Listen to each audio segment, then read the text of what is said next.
Fundación Libertad y Desarrollo presenta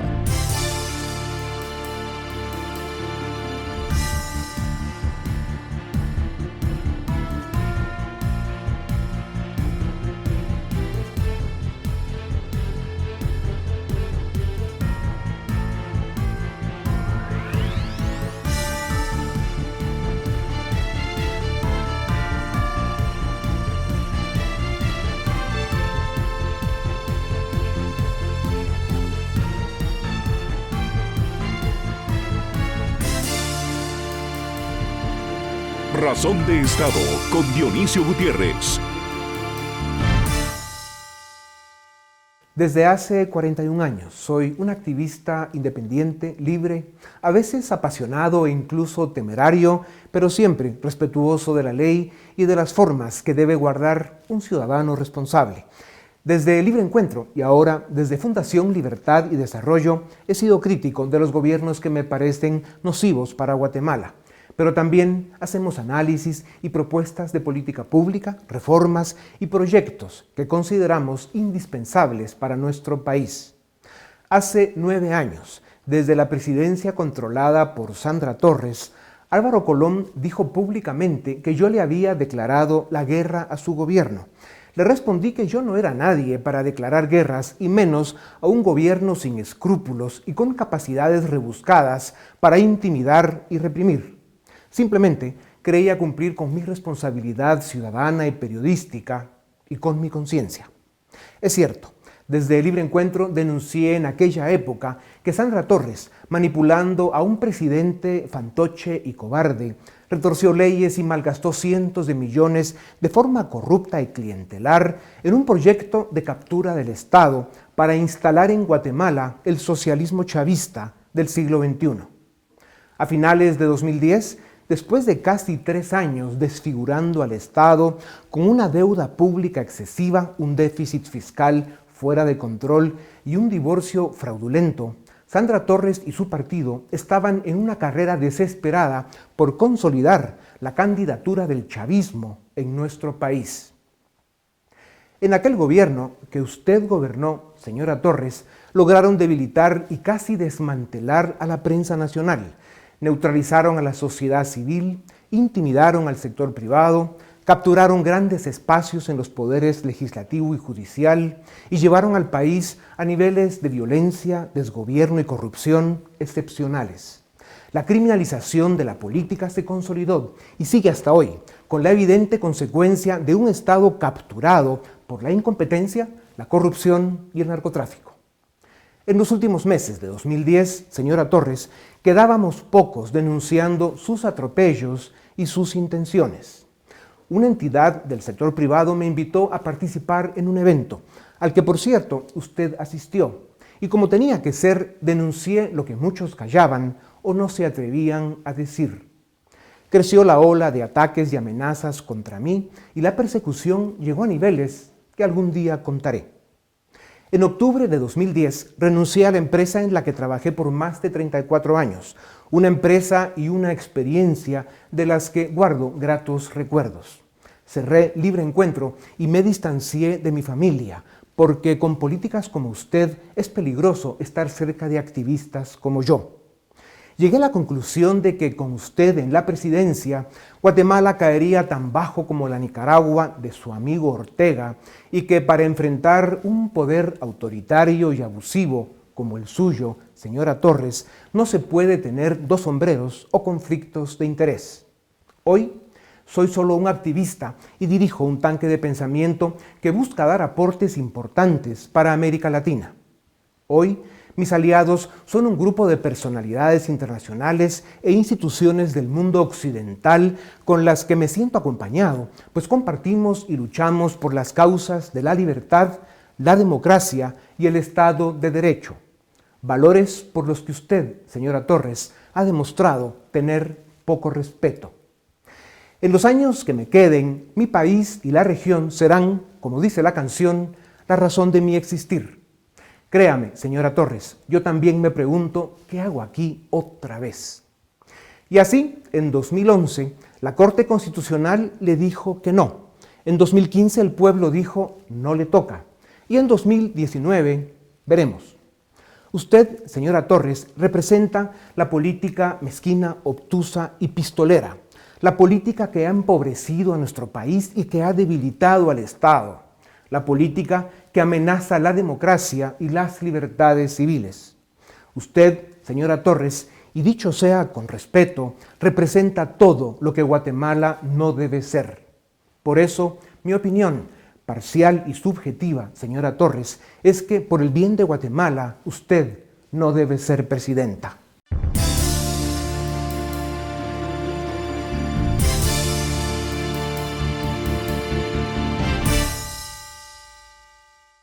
La Corte de Constitucionalidad resolvió revocar la inscripción de la candidatura presidencial de Suri Ríos por tener prohibición constitucional y la de Telma Aldana por falta de finiquito.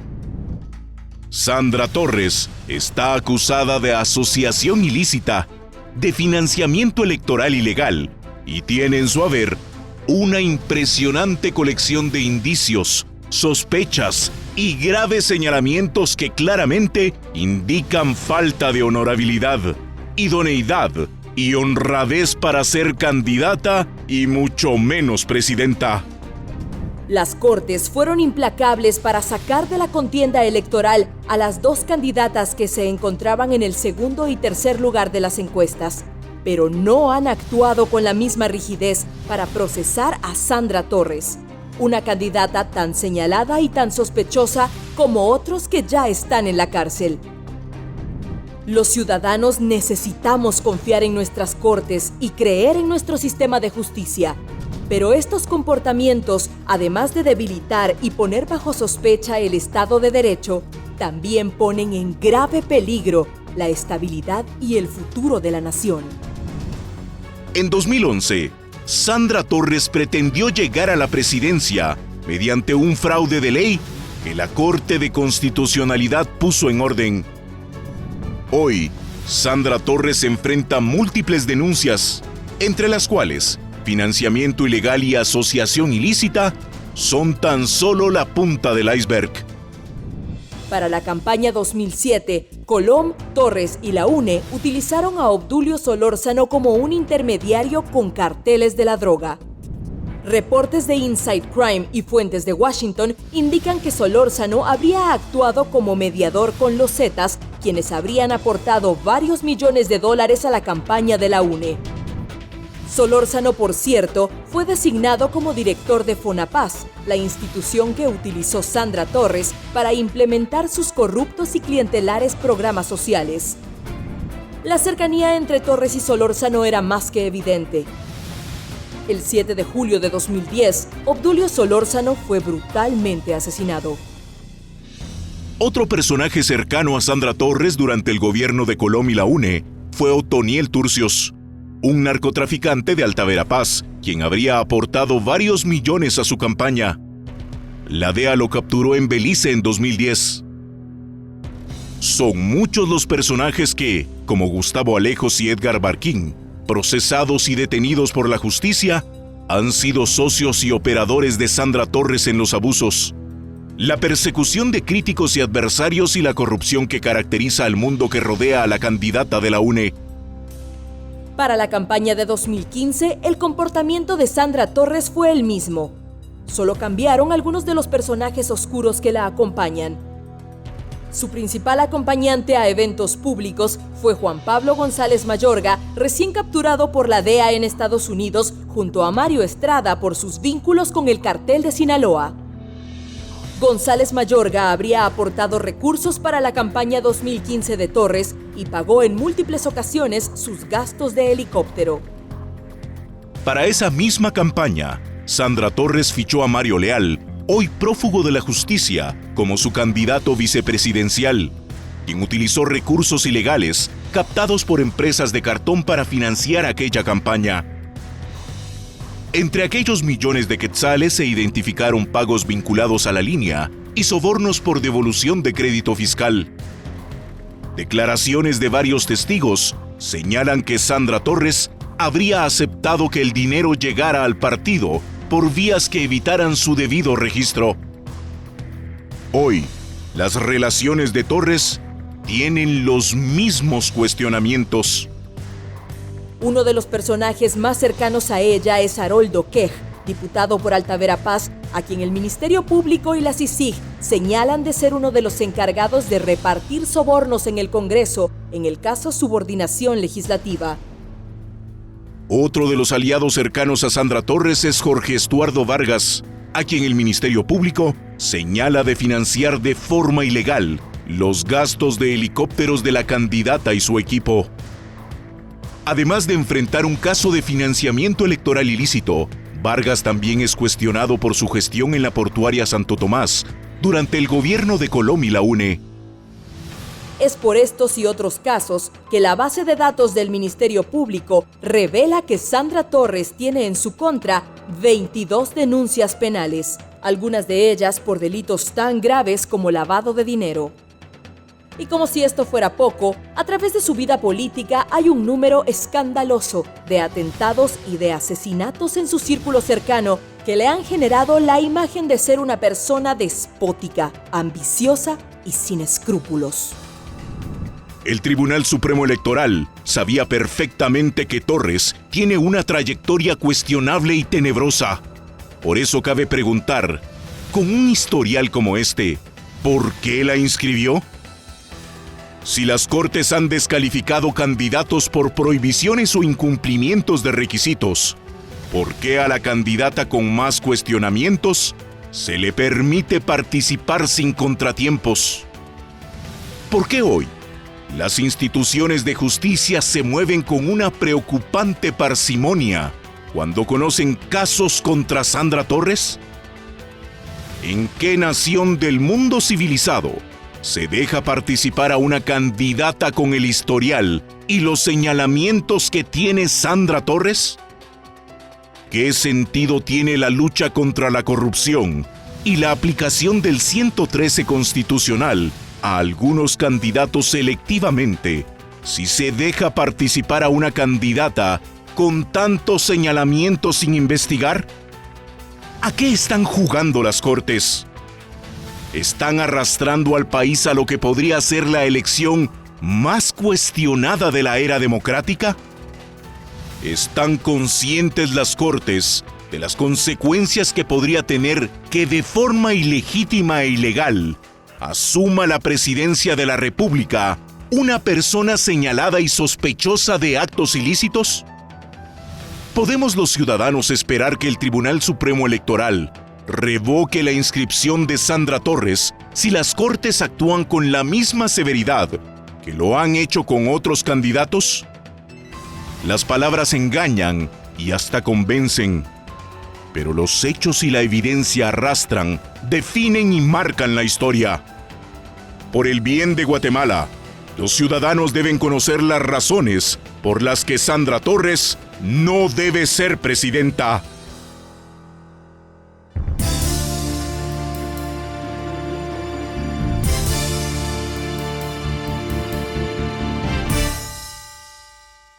Iniciamos el segmento de debate. Hoy vamos a discutir sobre cómo se reconfigura el panorama electoral después de que Telma Aldana y Suri Ríos están fuera de la contienda. Tenemos a tres analistas. En primer lugar, a José Ardón, politólogo, Philip Chicola, director del área política de Fundación Libertad y Desarrollo, y Juan Callejas, analista político. Philip, iniciamos contigo. ¿Cómo podemos ver ahora el panorama electoral después de que Telma Aldana y Suri Ríos pues, fueron eliminadas de la contienda electoral hace una semana? Complicado. Me he estado tratando de encontrar un caso similar de elecciones en el mundo occidental de los últimos 25, 30 años, en el cual a un mes de las elecciones se retiren por diferentes razones un porcentaje tan significativo de votos como el que representaba Telma Aldana y Suri Ríos en las encuestas. 23% más o menos. 25%, porque partamos de Suri Ríos andaba en torno al 15% de intención de voto, Aldana en torno al 10%. Entonces, ¿qué ocurre? A un mes de las elecciones, 25% del electorado se quedó huérfano. A ello agreguemos que por condiciones muy particulares de esta elección, las encuestas nos indicaban que hay entre otro 25 y 30% de electores que abiertamente se muestran indecisos. Entonces, estamos a menos de 30 días de la primera vuelta y más de del 50% de ciudadanos no tiene idea de por quién votar. Entonces, esto sí nos genera, digamos, un escenario de mucha volatilidad, porque en 30 días que 50% de electores vayan a eventualmente tomar su decisión de por quién votar, genera un escenario, primero, de difícil predictibilidad. Es difícil empezar a prever desde ya cómo se va a comportar ese 50%. Segundo, este tipo de dinámicas políticas termina... A ver, si las elecciones por definición son emocionales y no racionales, pero cuando hay un porcentaje tan grande de electores que no sabe por quién votar, probablemente su decisión de votar por un candidato se va a terminar definiendo en los últimos días por cuestiones estrictamente emotivas, no racionales. Entonces, puede ser un candidato que conecte con un determinado discurso una semana antes de la elección, un candidato que haga una acción, digamos, fuera de lo común, el que puede atraer un porcentaje significativo de esos votos. Entonces, creo que eso sí nos genera un problema de intentar, digamos, predecir qué puede pasar de aquí al 16 de junio. ¿Coincide usted con ese análisis? Yo coincido plenamente y agrego 2 puntos que creo que hay que agregar al análisis que hace Phillips. Uno, que hay un voto que hay que contar, porque hoy sí se cuentan los votos nulos, y que también es posible que sea preferencia de mucha más gente. O sea, de todo este proceso de gente que lamentablemente no va a poder votar ni por Sur ni por doña Telma, pues alguna parte pudiese migrar para allá. Como una forma de protesta. Por supuesto, es que es un voto más. No es una forma de protesta, es un voto más. Hoy es reconocido como tal. Y creo yo que la ciudadanía sí debería verlo pues, como una opción más que se tiene. Y agreguémosle el otro punto, porque todavía faltan por definir casos como el de Edwin Escobar, casos como el de Roberto Arzú, y algunos otros que no sé, de pronto se plantean. Uno, como ya está acostumbrado a las sorpresas semanales. En el caso de Roberto Arzú, ¿qué sorpresa podría haber? Bueno, ¿Todavía se le podría sacar de la contienda electoral? Yo entiendo que el Tribunal Supremo Electoral tendrá que tomar la decisión basado en los hechos que se han dado y que de alguna manera advirtieron que iban a analizar el caso e iban a dar una posición final. Y lo mismo pues estaría pasando con el caso de Edwin Escobar y cualquier otra cosa que se pudiese presentar. Recuérdense que por algo están circulando en las redes sociales una serie de que pudiesen ser campañas negras o no, de elementos y criterios de otros candidatos que están poniéndose sobre la mesa y que parece que en algunos análisis que se han presentado, pues esta última etapa va a ser un ataque de campañas negras a fondo y despiadado entre los diferentes candidatos. José, ¿ves que podría salir Roberto Arzú de la contienda electoral por el problema legal que tiene en Estados Unidos? No, Paul, yo creo que cada vez tenemos más claro quiénes iban a participar y quiénes no. Las candidatas que más problema tenían y las que estaban sobre la cuerda floja, se podría decir, era Telma Aldana y Suri Ríos.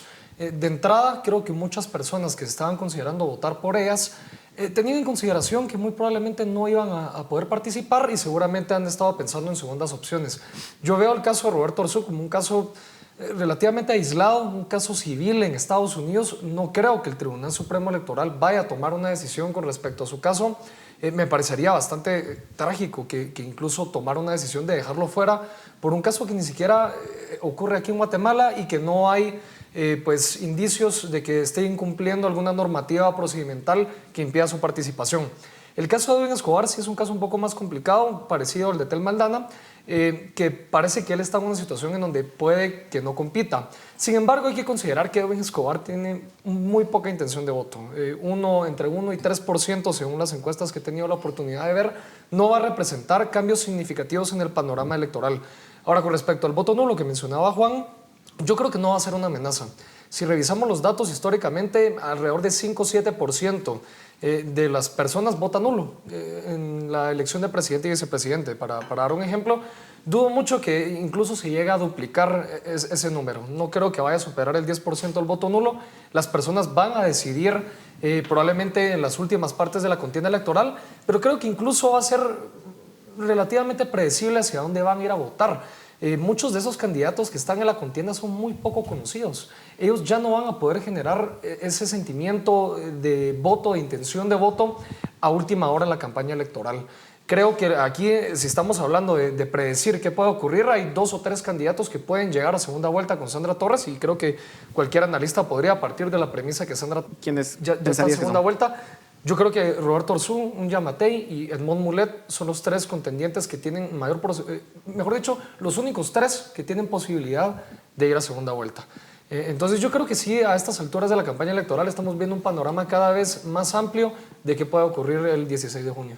Ahora, Philip, el caso de Suri Ríos era un voto urbano, de derecha principalmente.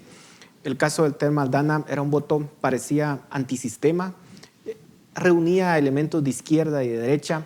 ¿Para dónde se van esos votos? Es difícil proyectarlo. Por ejemplo, en algunos estudios de opinión que se han venido realizando desde marzo, como ya se evaluaba la posibilidad que ambas no participaran, siempre se hacía la pregunta, ¿quién es su segunda opción? Y en ambos casos los resultados eran no concluyentes. O sea, más del 75% de los votantes de Ríos y de Aldana me decían, no tengo una segunda opción. Con Suri Ríos sí encontrábamos muy marginal, en torno a un 10-12% de votantes que decían mi segunda opción es Yamatei.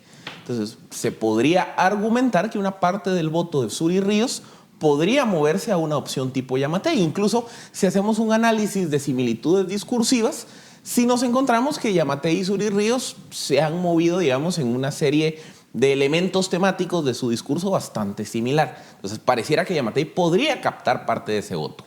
Pero en términos macro, en ambas situaciones, la gran mayoría de votantes quedó huérfana. O sea, no había, digamos, una segunda opción plenamente identificada. Ahora, ¿por qué Roberto Arzú? Roberto Arzú también maneja un discurso muy similar al de... Porque Roberto Arzú es probablemente el candidato que viene generando la mayor tracción o aceleración de crecimiento. Roberto Arzú hace 3-4 meses no existía en las encuestas. Sacaba menos de 1% de intención de votos. Su crecimiento de 1 a 3 y de 3 a 7-8%, que son las últimas encuestas, ha ocurrido en los últimos 60-90 días. Entonces, ¿qué ocurre? Ese votante que probablemente miraba a una Suri Ríos como su primera opción y que no tenía una segunda opción, Roberto Arzú no estaba en su radar. Ahora puede que esté. Por eso yo creo que hay que empezar a ver qué resultados nos arrojan las encuestas a partir de 5 o 10 días después de las decisiones de la Corte, que es cuando ya se asienta el polvo y ese votante huérfano ya empieza a voltear a ver y decir, bueno, ¿qué opciones tengo? Hablemos en el caso de Edmond Mulet, que es, digamos, quien venía también en ese pequeño pelotón que se está desprendiendo, digamos, del resto. ¿Tiene posibilidades de pasar a segunda vuelta o no? Vamos a ver, te lo voy a responder de esta manera, es que... y de capitalizar votos de Telma Aldana, por ejemplo. Y es que yo creo que en general tenemos que partir, al menos yo parto de que la situación está tan inestable, tan cambiante, tan frustrante para una gran parte de la población que atendiendo el principio de que realmente el voto es emocional y ese 50% que está huérfano, pues está emocionalmente muy dañado y muy afectado. Entonces, el intentar tan solo adivinar o pensar qué va a suceder con estos tres candidatos que estamos hablando, incluyendo a Mulet, pues realmente creo yo que es bonito intelectualmente, pero muy audaz de querer precisarlo. Es más, mi personal impresión es que es tremendamente difícil hacer un estudio serio ahorita, que nos pueda tomar la medida de algo realmente certero para anticipar qué pudiese ocurrir en las elecciones. O sea, en otras palabras, creo que vamos a llegar a una incertidumbre total hasta el mismo día de las elecciones. Recuérdense que por otro lado están ocurriendo cosas al margen. ¿Cuál es la amenaza que hacen los señores estos exmilitares? Sí. Que pueden paralizar incluso el proceso electoral. O sea, no nos perdamos de que tenemos que vernos en un contexto completo. Las elecciones no están caminando en un rumbo y una ruta de normalidad, ¿sí? Por lo tanto, cualquier cosa puede suceder de aquí y hasta el mismo día de las elecciones, porque si nos atenemos a lo que estos señores dicen y aparentemente mostraron tener, no sé si el lunes o un día de estos o ayer, paralizaron una serie de lugares, bueno, ese es un pequeño ejercicio. O sea, que no es que sea deseable, pero que la condición está dada como para poder ejercer ese nivel de influencia bajo las presiones que ellos están queriendo imponerle en este momento al Congreso de la República y al Ejecutivo para que les den sus resarcimientos. Pero ven un escenario en donde no se hagan elecciones, por ejemplo, que estos grupos tengan éxito. Dudo mucho, Paul, y probablemente lo hubiera pensado si cuando dejan fuera a Suri Ríos y cuando dejan fuera a Telma Aldana hubiera empezado algún movimiento de en estas elecciones no queremos, en estas condiciones no queremos elecciones. Me sorprende mucho ver que los partidarios de Telma Aldana y los partidarios de Suri Ríos, que sin duda alguna, no quisiera decir que están radicalizados, pero que sí estaban completamente casados con las figuras de ambas, no argumentaron que había fraude, no argumentaron que en estas condiciones no querían elecciones, no se movilizaron de ninguno de los dos lados. Entonces yo creo que están aceptando las condiciones en las cuales estamos. Yo creo que, como le mencionaba anteriormente, ya tienen pensado por quién votar, qué alternativas hay ante la ausencia de estas dos candidatas. Dudo mucho que hayan grandes movilizaciones que impidan que se celebren las elecciones. O sea, ¿ves más certezas de las que ve, por ejemplo, Juan? Sí, yo creo que sí es una amenaza lo de los militares, pero creo que están asustando más que cumpliendo o tratando de impedir que haya un proceso electoral. Yo creo que el proceso electoral se va a llevar a cabo como siempre. Va a ser un proceso transparente, va a ser un proceso con ausencia de fraude. Los candidatos van a aceptar los resultados del proceso electoral. Yo creo que esto va a ser un paso adelante también para la política general del país para que podamos seguir hacia adelante. Philip. Es un chantaje, es un vil chantaje. Están queriendo pelear por qué 85,000 quetzales de resarcimiento. Que en total son 14,000 millones de quetzales, ¿verdad? Es inviable darlo, es inviable, pero es un vil chantaje lo que están haciendo. En las últimas elecciones, es un poco triste hacer esa historia, pero por ejemplo, en el año 2011, cuando a Sandra Torres no la inscriben, se recordarán que siempre había, digamos, esa aura de cuestionamiento de si los partidarios de Torres iban a salir a las calles y bloquear el proceso electoral. No ocurrió.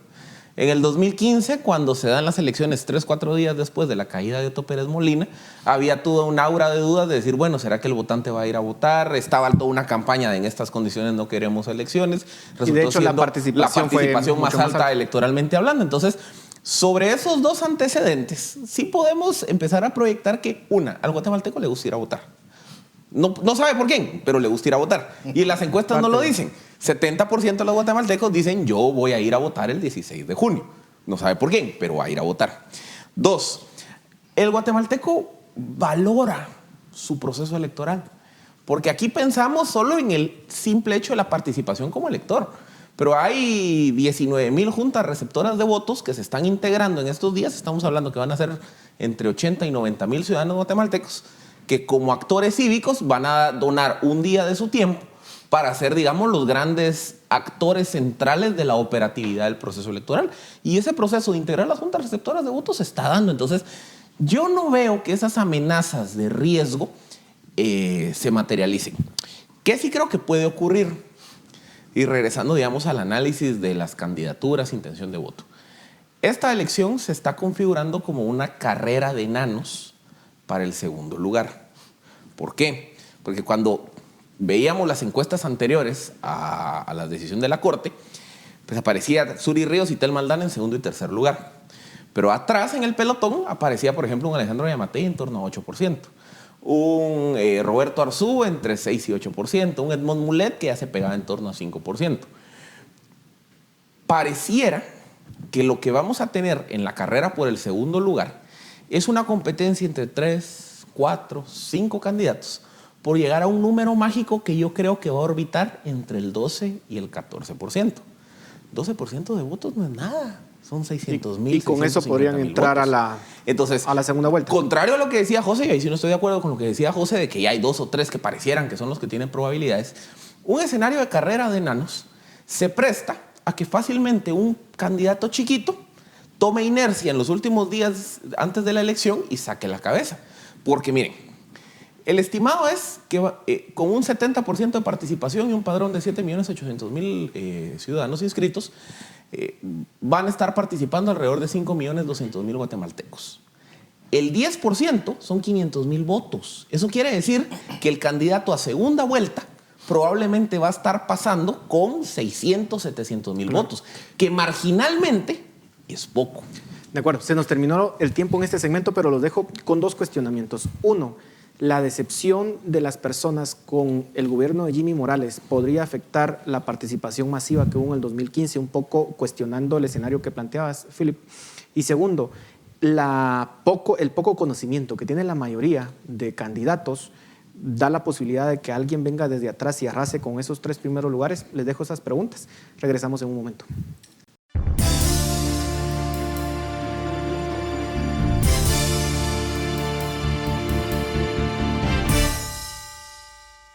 Continuamos en Razón de Estado, el debate de esta noche.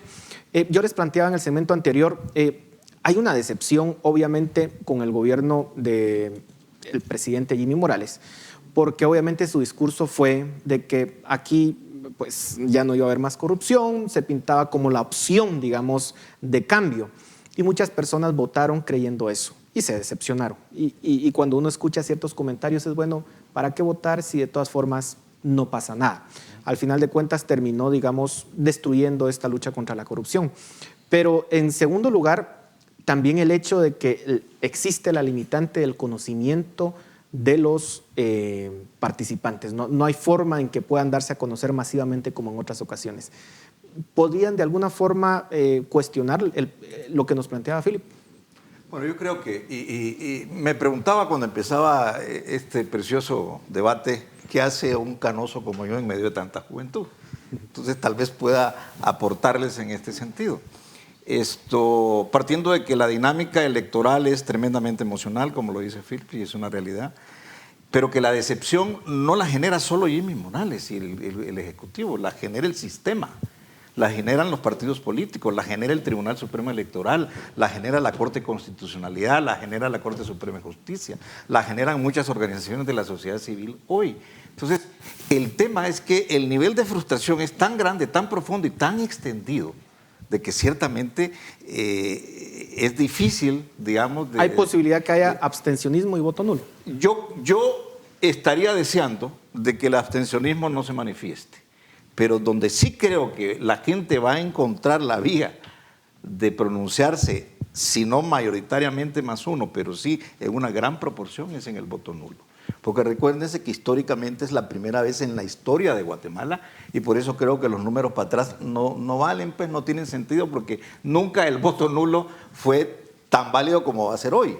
Y hoy es un elemento y un factor que si ustedes analizan, toman la prensa escrita y algunos editorialistas de televisión y de radio de los últimos 30 días, van a encontrar cómo ese elemento ha tomado más presencia y ha estado más sobre la mesa de debate, de conversación y de discusión, y los ciudadanos están expresándose más cada vez en ese tipo de opciones. De tal suerte, pues, de que yo sí creería de que en la configuración del proceso electoral, si Dios quiere y lo llegamos a tener el 16, y no pasa nada con estos amigos que son los que han amenazado ya con paralizarlo, que contrario, yo sí creo que ellos tienen la estructura como para hacerlo y lo están mostrando, y obviamente es parte de todo este proceso de una dinámica absolutamente anormal y fuera de los contextos tradicionales de cualquier proceso electoral en Guatemala.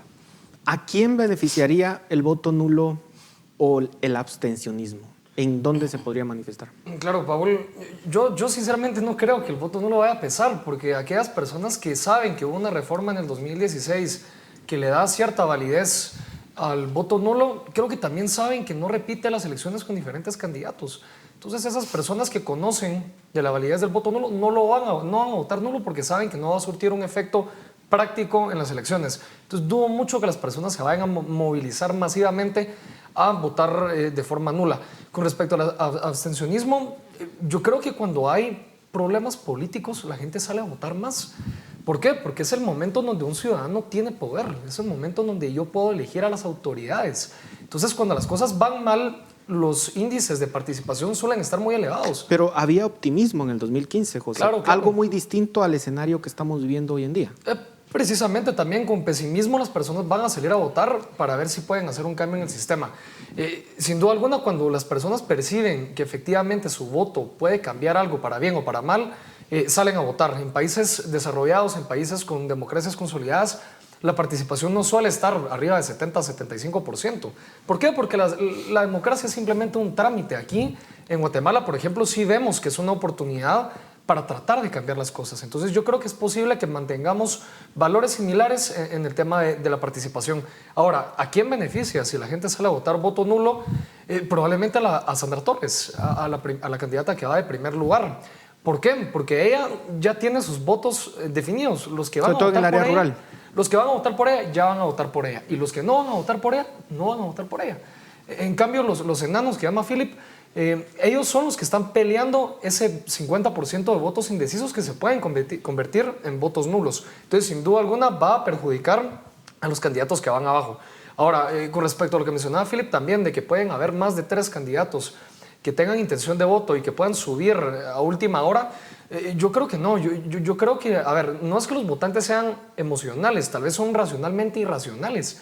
Las personas votan no solo por el que tienen afinidad, sino por el que creen que puede quedar. Entonces hacen una valoración de esas dos variables. Entonces El peso de su voto. Yo no voy a votar por el candidato que va de último, porque yo quiero ver a mi candidato en segunda vuelta para volver a votar por él. Entonces eso solo te pone a 3 candidatos con posibilidad de entrar a segunda vuelta según las encuestas. Y yo creo que las personas sí miran las encuestas antes de ir a votar. Dicen, bueno, si estos 3 candidatos son los que pueden hacerle la competencia a Sandra Torres, y es verdad que Sandra Torres tiene un gran antivoto, las personas van a decir, bueno, ¿quién de estos 3 simpatizo más? ¿Con cuál tengo más afinidad? Y voy a votar por uno de esos 3, nada más. Es que ese argumento es válido cuando la intención de votos de los candidatos está en 25, 20, 18, que digamos es una brecha significativa. Pero cuando la meta, por ejemplo, si yo quiero alcanzar al candidato que en las encuestas en teoría va en segundo lugar, yo tengo que alcanzar 9% de votos. 9% de votos, otra vez, marginalmente es poco. Solo como factor de comparación, Jimmy Morales en el año 2015, las encuestas de principios de agosto, un mes antes de la elección, le daban 15% de intención de voto. Su votación final a principios de septiembre, un mes después, fue de 25%, es decir, de 22%, tuvo un crecimiento de 7-8 puntos porcentuales en un mes. Pero el conocimiento que tenía Jimmy Morales en ese momento era enorme por la exposición que había tenido en la televisión nacional. Pero es que algo que ningún candidato tiene hoy en día. Sí, pero recordemos también que estamos hablando de una meta de 22%, cuando la meta es 8%. Levantar el nivel de conocimiento no es tan difícil. Es que todo es un tema relativo. ¿Voy a correr una maratón o voy a correr 100 metros? O sea, aquí cuando la meta a alcanzar es 8 o 10%, es el equivalente a correr una carrera de 100 metros. O sea, no necesito tomar impulso para 42 kilómetros. Un caso comparativo. El video de este fin de semana de Aníbal García en redes sociales, en donde le dice al candidato de todos que había sido representante de narcotraficantes y no sé qué más. Solo en redes sociales tuvo 500,000 reproducciones, más lo que se circuló en WhatsApp, que eso no se puede contabilizar. 500,000 reproducciones equivale a un 10% del electorado. Entonces también, otra vez, en términos relativos, que un candidato pueda generar, digamos, un empuje, una inercia, que le permita darse a conocer entre 400, 500, 600,000 votantes, que de esos núcleos de votantes se vuelquen a votar por ellos, cuando la meta es así de pequeña, sí es factible pensar que un candidato puede tener un crecimiento rápido. Caso paradigmático, Luis Guillermo Solís en Costa Rica. O sea, el concepto del escenario de la carrera de enanos no es una invención mía. O sea, es una lógica que explica ciertas dinámicas electorales cuando no hay, digamos, un candidato fuerte en intención de voto. Aquí estamos asumiendo que la carrera de enanos es por el segundo lugar. Cuando hay muchos partidos chiquitos que están compitiendo por una meta baja. Luis Guillermo Solís en Costa Rica pasó de tener 4% de intención de votos a colarse en segunda vuelta con 14-15% de intención de votos en un mes. O sea, cuando yo compito por algo tan pequeño, pensar en un crecimiento rápido no es tan descabellado. Y otra cosa que también es importante tenerlo en cuenta, que está la teoría del valor marginal del voto. ¿Qué es la teoría del valor marginal del voto? Cuando la diferencia entre el candidato A y B son 10%, digamos, el voto de pequeños conglomerados cuenta menos. Digamos, de que la diferencia sea de 10 o 9% no va a cambiar nada. Pero cuando yo tengo 3, 4 opciones que tienen menos de 1 o 2% de diferencia entre sí, resulta que pequeños conglomerados pueden ser la diferencia entre que uno salga arriba que otro. Caso paradigmático, Al Gore en el 2000. Al Gore pierde la elección en Florida, que es lo que le hace perder la elección en Estados Unidos, por 30,000 votos de un estado de 30 millones. Veamos esta circunstancia que tampoco le hemos puesto sobre la mesa y creo que tiene una relevancia trascendente. 271, entiendo yo, son los alcaldes que están repitiéndose, de los cuales 50 van solos. ¿De quiénes creen ustedes que son esos 50 alcaldes? y esos 271 una buena parte. Me refiero a que mis amigos, perdónenme, pero aquí hay un actor que es y va a ser relevante en el proceso eleccionario, ya lo está haciendo. Me refiero al crimen organizado, que es realmente el enemigo a vencer en todo este proceso. O sea, nosotros estamos en un proceso de elecciones en el cual la consecuencia más inmediata, previsible, es que le estemos entregando el país al crimen organizado, de lo poco que ya nos queda. ¿Por qué? Porque de verdad estamos creyendo en que estamos trabajando y operando en un sistema y un proceso de elecciones normal, cuando es lo más anormal del mundo, cuando es verdaderamente frustrante. Y yo entendería que gran parte de la población, con todo el cariño y el entusiasmo que le puedan poner a las elecciones y a sus candidatos y todo, pues lo están y lo han venido expresando. O sea, no hay encuesta que refleje verdaderamente la realidad de la dinámica electoral que está viviendo Guatemala, y no la va a haber. Pero sí hay hechos fácticos muy concretos. Y ese es uno, pues, o sea, hay 50 candidatos que van solos a las alcaldías municipales. Hay 271 candidatos a alcalde, al poder local, que, bueno, están en proceso de reelección. Hay no sé cuántos diputados en procesos difíciles que todavía no se definen. Entonces, de verdad, o sea, el peligro más grande que Guatemala tiene en este momento es ese, es que estamos en manos de las posibilidades de un proceso al que estamos yendo como ovejas al matadero, ¿sí? En un ámbito en el que de verdad el crimen organizado está más presente. Y por eso nunca. es importante también que el sector urbano salga a votar, que es en principio un voto más informado, un voto, digamos, que en principio tiene mayores elementos de juicio para poder votar, ¿o no, José? A ver, tal vez solo profundizando un poco más acerca de lo que mencionaba Philip. Yo creo que las condiciones en las que estamos en estas elecciones no son las mismas que en el 2015, no son las mismas que en Costa Rica ni en Estados Unidos. Aquí estamos hablando de una campaña que está altamente restringida. La capacidad que tiene un candidato de darse a conocer es por medio de un video viral de 500,000 personas. Es decir, es muy poco probable que un candidato logre dar ese salto cualitativo y cuantitativo en menos de un mes. No va a ocurrir, no va a ocurrir. En otra época, en otras elecciones, en otro contexto, posiblemente sí. Estamos hablando de un país con poca penetración de redes sociales, de medios de comunicación y demás, donde los partidos no pueden hacer campañas masivas para darse a conocer. Si un candidato quiere subir, primero se tiene que dar a conocer. De ese 100% que te conoce, un 20% va a votar por ti. Si estamos hablando que hay candidatos que tienen 20, 10, 5% de conocimiento a menos de un mes de campaña electoral, cualquier consultor político aquí en la China le va a decir: no tenés oportunidad de estas elecciones.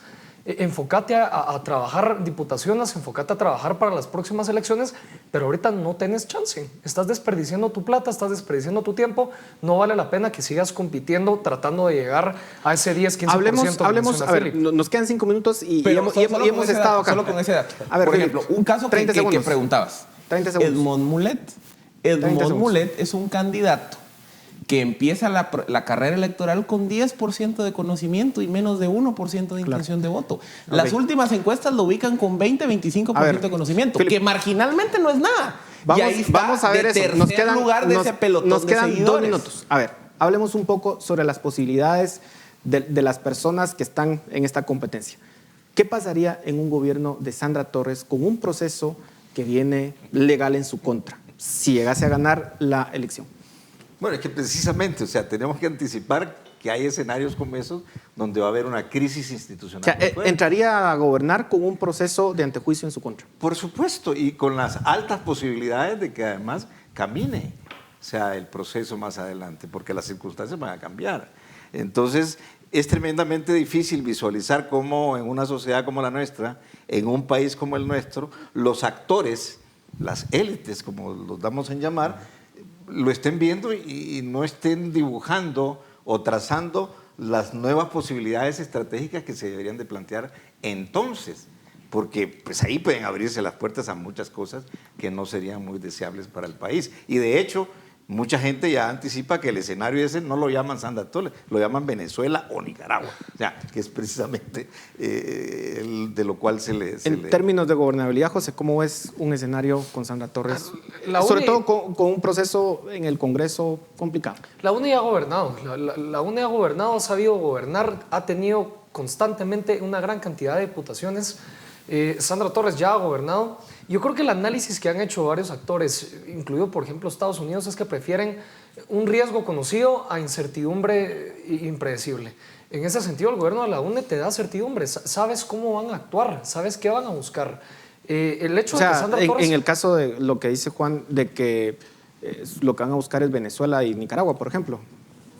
Digamos, podríamos saber y anticipar eso y estar contentos con eso. Es lo que dicen algunos que puede ocurrir. A ver, ya analizando las cosas más profundamente, un gobierno de la UNE no es tan radical, no va a convertirnos en Venezuela, no nos va a convertir en Nicaragua. Sí puede que intente Sandra Torres mover un poco las cuestiones en la Corte de Constitucionalidad, pero creo que se puede restringir, hay mayor capacidad de oposición a un riesgo que se puede medir. El hecho de que Sandra Torres, a ver, la UNE te ofrece gobernabilidad, yo creo que eso es lo que le ha ofrecido a nivel internacional. Así se ha vendido Sandra Torres a nivel nacional y a nivel internacional. Yo puedo ofrecerles gobernabilidad en esta anarquía, en este caos que tenemos en Guatemala. El hecho de que Sandra Torres tenga un antejuicio yo creo que le puede afectar un poco a su gobierno, pero sin duda alguna si Sandra Torres cae, ya sabemos que hay procedimientos que se siguen. Hay un vicepresidente que ha sido canciller durante varios años que creo que podría tomar las riendas de ese gobierno. Yo me imagino que, digamos, los venezolanos en su momento muchas veces pudieron haber pensado que Maduro pues no iba a pasar nada o con Ortega también no pasaba nada porque ofrecía gobernabilidad. Felipe. Bueno, si siendo candidata hizo lo que hizo con el tema de la prensa. Que ya está tratando de... Por favor, o sea, conculcar una de las libertades más fundamentales de este país y de nosotros, los guatemaltecos. O sea, pero podemos estar tranquilos. No, yo no estoy diciendo que podemos estar tranquilos. Yo solo estoy diciendo que los riesgos son más medibles que en otro tipo de gobiernos. Aquí tenemos una obsesión enfermiza con Venezuela y no nos damos cuenta que estamos más cerca de ser Haití. O sea, vamos literalmente en piloto automático a ser Haití. Mientras todo el mundo se está peleando Venezuela. O Nicaragua, Philip, que también, digamos, el proceso, digamos, de violencia en contra de la ciudadanía y de los periodistas es terrible, ¿verdad? Era peor en Haití en los años 90. Lo que pasa es que aquí se ha querido vender una tesis ideológica de que es para un lado y no para el otro, pero realmente aquí vamos en una espiral de decadencia institucional al estilo de la que vivió Haití en los años 90. De verdad habría que ser una invitación para contrastar más las historias de los dos países. El tema de Sandra Torres es un déjà vu Jimmy Morales, porque ella el primer día tendría entonces la espada de Damocles encima por un caso de financiamiento electoral ilícito, en donde sería el Congreso el órgano competente para conocer si le retira o no le retira la inmunidad, decisión que sería eminentemente política, tal y como ocurrió en el 2017 y 18 con Jimmy Morales. Luego, bajo esta lógica de que esto parece más partido de fútbol que un análisis serio, si me cae bien Sandra Torres, entonces hay que defender la institucionalidad y que no pase el antejuicio. Si me cae mal Sandra Torres, ahí sí que la justicia prospere y demás. O sea, se va a repetir, obviamente en un balance de poder distinto, pues se va a repetir exactamente la misma narrativa de lo que ocurrió cuando se dieron los antejuicios o la solicitud de antejuicios contra Jimmy Morales. Es repetir, digamos, otra vez ese debate de si un presidente debe ser sometido a una investigación criminal por un tema de financiamiento ilícito. No, con toda la discusión paralela que se generó. Por eso les digo, esto es un escenario de regresar 2 años en el tiempo y recordar qué pasó en septiembre de 2017 o en agosto-septiembre de 2018. Pero mientras tanto, la población, los niños sin educación, enfermos en los hospitales, muriéndose de hambre, los índices sociales lamentablemente deteriorándose todavía más, porque todos los días que pasan, mis queridos amigos, los índices sociales de Guatemala se siguen deteriorando. Miren ustedes el índice de corrupción, que es cierto, no corresponde a este año, sino creo que el año anterior, pero ya perdimos no sé cuántos puntos más. O sea, el país va en franco deterioro y yo diría que a diferencia de Haití, todavía Guatemala es un país muy rico, ¿ya? Y por eso me luce más que el tema puede ser Nicaragua o Venezuela. Pero total, el mal es el mismo, o sea, los que están muy mal van a estar peor. Y con eso terminamos. Lo que sí es cierto es de que los ciudadanos tienen una responsabilidad enorme para votar este 16 de junio. Hay que irlo a hacer con las opciones que hay para que hagan el menor daño posible, que es a lo único que podemos aspirar en este país con la oferta política que hay. Muchas gracias por su análisis. A ustedes muchas gracias por su atención. Los dejamos con el editorial de esta semana. Hasta la próxima.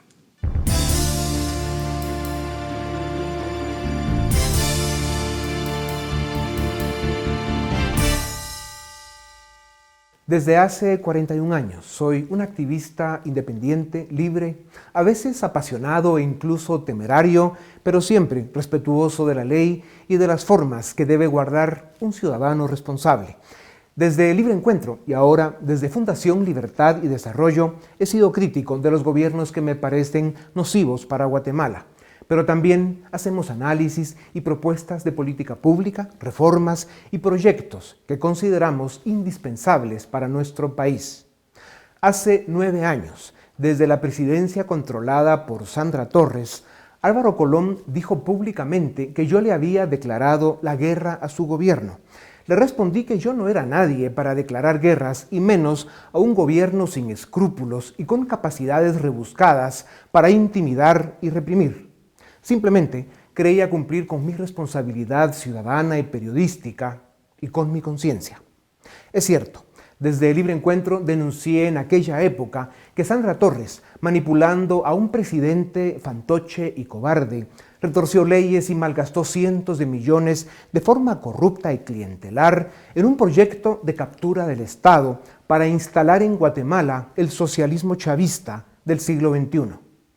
A finales de 2010, después de casi 3 años desfigurando al Estado con una deuda pública excesiva, un déficit fiscal fuera de control y un divorcio fraudulento, Sandra Torres y su partido estaban en una carrera desesperada por consolidar la candidatura del chavismo en nuestro país. En aquel gobierno que usted gobernó, señora Torres, lograron debilitar y casi desmantelar a la prensa nacional, neutralizaron a la sociedad civil, intimidaron al sector privado, capturaron grandes espacios en los poderes legislativo y judicial y llevaron al país a niveles de violencia, desgobierno y corrupción excepcionales. La criminalización de la política se consolidó y sigue hasta hoy, con la evidente consecuencia de un Estado capturado por la incompetencia, la corrupción y el narcotráfico. En los últimos meses de 2010, señora Torres, quedábamos pocos denunciando sus atropellos y sus intenciones. Una entidad del sector privado me invitó a participar en un evento, al que por cierto usted asistió, y como tenía que ser, denuncié lo que muchos callaban o no se atrevían a decir. Creció la ola de ataques y amenazas contra mí y la persecución llegó a niveles que algún día contaré. En octubre de 2010 renuncié a la empresa en la que trabajé por más de 34 años, una empresa y una experiencia de las que guardo gratos recuerdos. Cerré Libre Encuentro y me distancié de mi familia, porque con políticas como usted es peligroso estar cerca de activistas como yo. Llegué a la conclusión de que con usted en la presidencia, Guatemala caería tan bajo como la Nicaragua de su amigo Ortega y que para enfrentar un poder autoritario y abusivo como el suyo, señora Torres, no se puede tener 2 sombreros o conflictos de interés.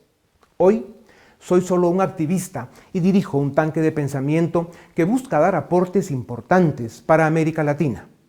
Hoy, mis aliados son un grupo de personalidades internacionales e instituciones del mundo occidental con las que me siento acompañado, pues compartimos y luchamos por las causas de la libertad, la democracia y el Estado de Derecho. Valores por los que usted, señora Torres, ha demostrado tener poco respeto. En los años que me queden, mi país y la región serán, como dice la canción, la razón de mi existir. Créame, señora Torres, yo también me pregunto, ¿qué hago aquí otra vez?